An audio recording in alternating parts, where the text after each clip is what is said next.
Hai.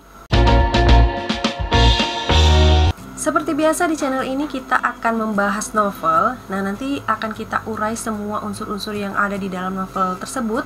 Karena sebagai penulis pemula itu kita membutuhkan referensi ya, baik referensi bacaan atau ide-ide cerita yang mungkin bisa nanti menginspirasi cerita-cerita kita, atau juga kita bisa mempelajari nih teknik-teknik dari novel yang kita baca tersebut. Nah, semua hal-hal penting yang kita diskusikan di sini akan dirangkum di dalam tips and trick di akhir video. Jadi pastikan teman-teman tonton sampai habis. Hari ini kita akan membahas ini, judulnya adalah Embun di Atas Bunga Matahari. Ini dituliskan oleh Miftah Zururi. Ini terbitnya di One Peach Media. Langsung aja kita akan bahas sedikit mengenai penampilan bukunya ya. Dapat teman-teman lihat sendiri di sini, bahwasanya ini menggunakan monokrom ya, dua warna aja, ya putih dan juga hitam, dan memang didominasi oleh putih gitu ya. Nah, ini mungkin melambangkan kesucian ya kan, melambangkan kesucian dan memang mungkin ingin menonjolkan simplicity-nya aja ya, kesederhanaannya aja. Nah, di situ ada ilustrasi bunga matahari yang akan menjadi simbol semacam sesuatu yang nanti ada di dalam ceritanya gitu ya. Layoutnya ya mungkin tidak begitu rame, dan ini terus terang memang aku menyukai layout yang tidak begitu rame sehingga kita nggak ke distract ya membacanya. Kecuali kalau misalnya memang ini buku yang berisi dengan gambar-gambar, itu lain lagi cerita ya teman-teman. Nah, ini huruf-hurufnya juga enak dibaca, kemudian bahan kertas dan bahan covernya juga bagus ya untuk One Peach Media, dan selalu seperti ini konsisten ya. Jadi bahan-bahannya itu konsisten, dan bagi teman-teman mungkin yang ingin menambah referensi penerbitan indie, bisa nih dilihat media sosial dari One Peach Media. Nah, ini merupakan penerbit indie ya. Siapa tahu teman-teman ingin menerbitkan karyanya secara indie, ini bisa dilihat ya bagaimana cara menerbitkannya, berapa biayanya dan lain sebagainya di website mereka, atau bisa tanya-tanya langsung di media sosial mereka yang alamatnya semua aku sudah letakkan di description box. Untuk teman-teman yang ingin menambah circle pertemanan di dunia literasi atau tulis-menulis ya, ingin tambah teman, ingin untuk ada teman diskusi dan lain sebagainya, bisa langsung hubungin aja atau terhubung dengan penulis novel ini, Miftah Zururi, melalui media sosialnya yang juga sudah aku letakkan semuanya di description box. Azam Hilmi, main karakter kita atau karakter utama kita, tiba-tiba berpapasan dengan Atifah, adik kelasnya semasa aliyah dulu. Jadi mereka berpapasan di kampusnya gitu ya. Nah, Atifah ini bukan sembarang adik kelas ya. Mereka memiliki kisah masa lalu yang bisa dibilang cukup dekat ya, cukup akrab, tetapi mungkin tidak selesai gitu. Sesuatu di antara mereka itu ada sedikit yang mengganjal. Jadi ketika mereka bertemu lagi, itu mengulik ya sesuatu kejadian di masa lalu ketika mereka masih sama-sama duduk di Aliyah. Adegan berpapasan ini akan membawa kita masuk ke dalam masa lalu mereka berdua, masa lalu Azam dan masa lalu Atifah. Nanti kita akan bertemu sahabat-sahabat Azam seperti si Kansa dan juga si Syahla ya. Nanti mereka berdua ini akan memiliki kontribusi baik yang positif maupun yang negatif kepada hubungan antara si Azam dan juga si Atifah ini tadi. Azam sendiri dalam novel ini memiliki visi misi atau tujuan yang jelas, yaitu dia ingin belajar ya, pokoknya dia ingin fokus belajar di sekolahnya itu, karena memang dia memiliki background keluarga yang broken home gitu ya, yang kurang bahagia. Jadi dia pingin masa depannya itu akan lebih baik dengan cara belajar yang sungguh-sungguh gitu. Kemudian dia bertemu dengan Atifah yang juga memiliki visi misi. Dia ditinggal oleh ibunya dan kemudian dia diasuh oleh pamannya. Kemudian si Atifah ini memiliki, tadi yang aku katakan, memiliki visi misi untuk membuat kebun matahari ya, seperti pesan ibunya, karena sebelum ibunya meninggal menitipkan bibit ya matahari, bunga matahari. Jadi visi misinya itu yang akan dilaksanakannya ketika sekolah ini ya. Nanti apakah berhasil atau tidak, nanti teman-teman bisa baca sendiri ya. Nah, ternyata kedua orang ini saling tertarik ya, si Azam sama Atifah ini. Dan si Kanza sahabat si Azam akan membantu mereka untuk menyatu. Sementara satu lagi Syahla, sahabat Azam yang bakal muncul belakangan ini, kita nggak tahu pertamanya gimana, tapi nanti ada muncul Syahla yang akan menjadi hambatan lah ya untuk karakter main karakter kita yang laki-laki dan perempuan ini akan menyatu itu. Dan seperti biasa pertanyaannya ya kan, apakah kedua main karakter kita ini akan bersatu? Ya kan, kalau teman-teman alah kalau cerita romantis pasti semuanya bersatu lah itu. Kita cek dulu apakah memang mereka akan bersatu atau tidak ya, mengingat ini adalah novel yang berlandaskan religi gitu ya, terutama untuk ajaran-ajaran Islam gitu. Nah, ide ceritanya ini sebenarnya bisa dikatakan semacam kalau novelnya ya jenisnya mungkin ini adalah slice of life ya. Cuman karena memang ini settingnya kebanyakan mengambil di tempat sekolahnya si Azam dan Atifah, dimana mereka ini kan sekolah sebenarnya tidak pesantren, tetapi semua kurikulumnya itu kayak pesantren, sehingga kegiatan mereka menjadi santri itu sangat-sangat mempengaruhi ceritanya, sangat-sangat mempengaruhi suasana ceritanya. Jadi memang nilai-nilai religinya sangat kental, karena ketika si Azam ini belajar, kita pun juga ikut belajar ya. Dia banyak mempelajari sastra Arab dan kitab kuning gitu. Dan ini adalah merupakan cerita anak remaja yang sangat khas gitu ya, dengan konflik-konflik yang seputar belajar, seputar pertemanan, dan seputar ketertarikan dengan lawan jenis. Nah, maka dari itu seperti aku katakan tadi, mengapa ini lebih ke slice of life, karena ini memang hanya memaparkan kegiatan mereka sehari-hari gitu ya, nggak neko-neko, santai gitu kehidupan remaja pada umumnya.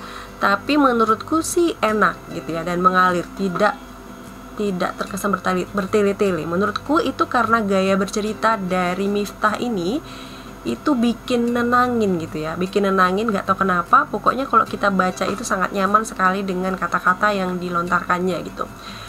Memang sih kecuali untuk beberapa kekeliruan dalam deskripsi ya, nanti mungkin teman-teman bisa temukan hal-hal yang semacam itu. Walaupun sebenarnya itu bukan kekeliruan yang sangat fatal, hanya mungkin kurang smooth aja ya. Sini juga ada semacam kebocoran point of view gitu ya, ada kayak sedikit kebablasan, karena di sini memang menggunakan point of view first person, tetapi nanti karakternya akan bergantian gitu. Nah, ini mungkin yang membuat jadi itu tadi kayak ada kebocoran di sedikit saja, mungkin ada dalam satu tempat aja, ketika guru mereka ya namanya Fatimah itu mengetahui dengan betul apa yang dirasakan oleh si Atifah pada saat itu. Jadi si Atifah mengadu gitu kan, si Atifah udah nggak tahan lagi nangis, nggak tahan lagi tidak mampu menahan tangisnya lagi ya. Dari mana Fatimah tahu si Atifah ini tidak mampu menahan tangisnya lagi? Kita boleh kalau misalnya pakai Ponovi, kita boleh menebak, hanya boleh menebak isi pikiran orang, tetapi kita tidak boleh menyampaikannya secara pasti ya. Kita bisa menambahkan kata mungkin atau tampak seperti itu. Jangan membuat kalimat yang pasti tentang perasaan orang gitu, apalagi ketika kita menggunakan point of view first person. Kemudian dalam point of view first person yang berganti-gantian ini, hati-hati karena nanti akan banyak terjadi repetisi jika kita tidak menakar apa yang harus diutarakan lagi atau apa yang tidak perlu diutarakan lagi. Jadi di sini cukup banyak adegan-adegan yang berulang gitu, ketika nanti karakter lain menyampaikan melalui sudut pandangnya tentang suatu adegan tersebut gitu ya. Kalau teman-teman ingin melakukan hal yang seperti itu gitu ya, first person tetapi karakternya bergantian gitu menjadi narator, itu boleh-boleh saja, tetapi tolong bedakan voice-nya atau tolong bedakan suaranya antara satu karakter dengan karakter lainnya. Kemudian memang betul-betul kita menyampaikan isi pikirannya melalui pribadi yang belum kita dapati dari karakter sebelumnya melalui point of view dia gitu ya. Jadi kalau sudah ganti karakter terus scene-nya masih sama, usahakan itu memang benar-benar dari pikiran dia gitu, tidak mengulang-ulang lagi gitu. Boleh sih mengulang, tetapi mengulang itu melalui perspektif yang berbeda lagi. Jadi kita akan mendapatkan informasi yang berbeda meskipun scene-nya itu masih tetap sama ya teman-teman. Untuk tata bahasa ada juga aku mendapati beberapa kerancuan dalam penggunaan imbuhan mengkan dan mengi itu ya. Nanti ada teman-teman bisa cek sendiri di halaman 223. Juga aku menemukan beberapa typo, tetapi menurutku sih sebenarnya secara keseluruhan tata bahasanya sudah cukup rapi, karena memang buku ini memiliki editor ya, sudah melewati proses editing, jadi ya sudah cukup rapi. Sebenarnya aku sangat menikmati ya cerita ini ya teman-teman, karena ketika membacanya itu aku mendapatkan insight baru, terutama ketika si Ajam ini lagi belajar agama gitu ya, seperti dia misalnya belajar sastra Arab dan lain sebagainya, apapun yang dipelajarinya, pengajian, ketika dia mensowan ke gurunya untuk belajar ngaji setiap malam,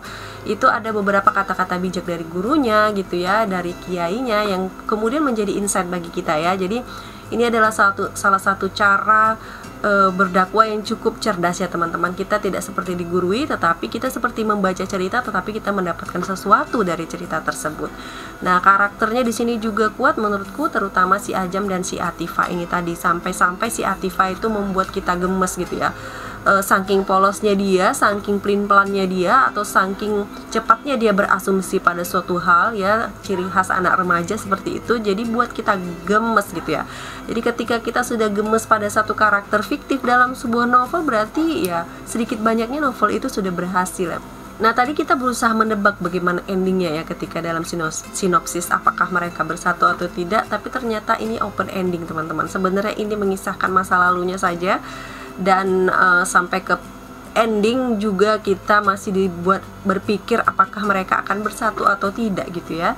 Jadi teman-teman bisa menebak sendiri nanti bagaimana akhir kisah si Azam sama si Atifah ini, kira-kira bagaimana gitu ya melalui perjalanan yang mereka lakukan di masa lalu gitu. Nah, sekarang kita masuk ke reading time. Bunga Matahari, Azam. Sama halnya ketika kamu membaca perasaan perempuan. Perasaan perempuan bagaikan huruf Arab gundul tanpa baris dan titik, sulit untuk dibaca. Jika kamu salah membaca perasaan perempuan, kamu tidak akan mengetahui apa makna yang tersembunyi di hatinya, ucap Ustadz Syatiri, guru Nahu di sekolahku. Benar kata Ustadz Syatiri, memahami perasaan perempuan memang sesulit membaca kitab kuning, bahkan lebih daripada itu. Kitab khas pesantren yang hurufnya tidak ada barisnya sama sekali sulit untuk dibaca. Apalagi kalau salah membacanya bisa salah memahami maknanya juga. Jika dalam ilmu Nahu terdapat teori-teori untuk mempermudah para siswa dalam membaca kitab, tetap saja masih butuh proses untuk memahaminya. Menurutku membaca perasaan perempuan lebih sulit. Aku bahkan belum menemukan kitab tentang teori-teori membaca perasaan perempuan. Dan tidak akan pernah ku baca karena perasaan perempuan sangatlah abstrak, sulit untuk direka, hanya membuat pening kepala. Ya itu ya teman-teman, jadi ramuan kata-katanya itu memang sedikit puitis. Dan ketika kita melihat biodata penulisnya, memang beliau ini backgroundnya adalah seorang penyair ya, jadi pembuat puisi sebenarnya. Dan mungkin ini debut pertamanya dalam novel, yang nggak tahu juga ya, kayaknya debut pertama apa gimana ya. Tapi kalau ini debut pertama, menurut aku ini sudah cukup rapi dan baik ya. Cuman tinggal lagi dikembangkan bagaimana cara membuat plot yang lebih rumit lagi, lebih seru lagi. Oke, kita masuk ke tips and trick. Nah, bagi teman-teman yang ingin tadi ya memakai point of view first person tetapi bergantian gitu karakternya, jangan lupa teman-teman tuh harus membaca ulang kira-kira mana hal yang tidak perlu diulang lagi ketika dalam scene yang sama kita telah ganti menjadi karakter yang lain gitu ya. Jadi itu agak diperhatikan supaya tidak terjadi repetisi, supaya plot kita juga tetap terjaga temponya gitu kan.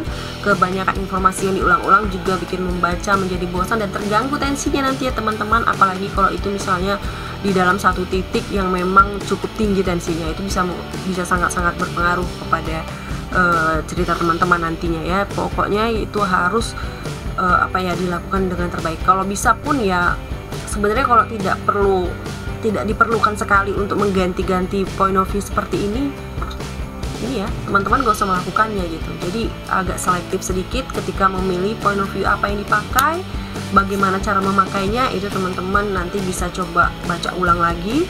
Karena menulis novel ini kan tidak langsung teman-teman terbitkan ya, teman-teman bisa endapkan. Kira-kira nanti kalau misalnya ada sesuatu yang kurang serak, teman-teman bisa revisi lagi gitu ya teman-teman. Kalau teman-teman suka novel-novel ya remaja gitu ya tapi berbau religi, teman-teman bisa langsung pesen nih ke penulisnya, Miftah Zururi, yang tadi media sosialnya sudah aku letakkan di description box. Nah, aku ingin mengucapkan terima kasih nih sama penulisnya. Mohon maaf jika ada kesalahan di dalam review. Semangat terus menulis. Dan juga aku ingin mengucapkan terima kasih kepada teman writers yang sudah mau nonton ini sampai habis. Semoga ada manfaatnya teman-teman. Aku titip pesan, semoga teman-teman ini tetap semangat dalam menulis ya kan, tetap jaga kesehatan. See you.